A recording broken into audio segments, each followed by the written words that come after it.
Здравствуйте, дорогие ребята!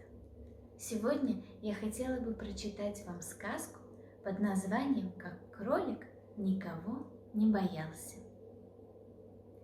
Слава приходит, когда ее не ждешь. Так пришла она и к серому кролику Кочерышке, который в один прекрасный день стал знаменитым. В тот день кролик Кочерышка встретил в лесу медведя. «Это моя тропинка», – пробурчал медведь, желая в шутку напугать кролика. Но Кочерышка даже ухом не повел, поздоровался и прошел мимо, как ни в чем не бывало. Медведь даже оторопел от неожиданности. В тот день кролик Кочерышка столкнулся на подвесном мосту с тигром. «Вот я тебе покажу», – напустился тигр на кролика. Но кролик Кочерышка ничуть не испугался. Он лишь спросил: «Что вы сказали?» Потом приподнял шляпу, раскланялся и двинулся дальше.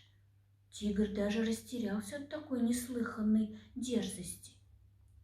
В тот день кролик Кочерышка случайно наступил на лапу самому льву. «Я тебя, крольчишка, в порошок сотру!» — грозно зарычал лев. «Рад вас видеть», — сказал Кочерышка, улыбнулся и похлопал по спине остолбеневшего льва. Все это видел и слышал попугай Эйты и разболтал повсюду.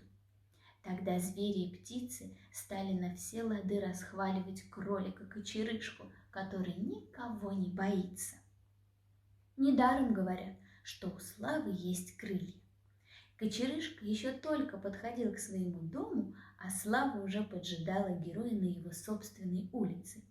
«Ты молодец! Ты просто молодец, Кочерышка!» Кинулся к нему навстречу ослик Алфавит. «Мы уже переименовали нашу капустную улицу. Она теперь называется улица имени кролика Кочерышки». «Подожди, что ты говоришь? Я ничего не слышу». Вспомнил, ведь я вчера заткнул уши ватой, потому что музыка за стеной мешала мне спать. И кролик вынул из ушей вату. Вот, совсем другое дело. Снова все слышу. Так что у вас тут произошло? Обратился он к удивленному ослику. И тогда ослик Алфавит понял, почему его приятель Кочерышка не испугался ни медведя, ни тигра, ни даже самого льва. Просто он не слыхал их страшных угроз. А может, слыхал и не испугался? Кто знает. Но улицу переименовывать не стали. Так она и называется сейчас – Кочерышкина улица.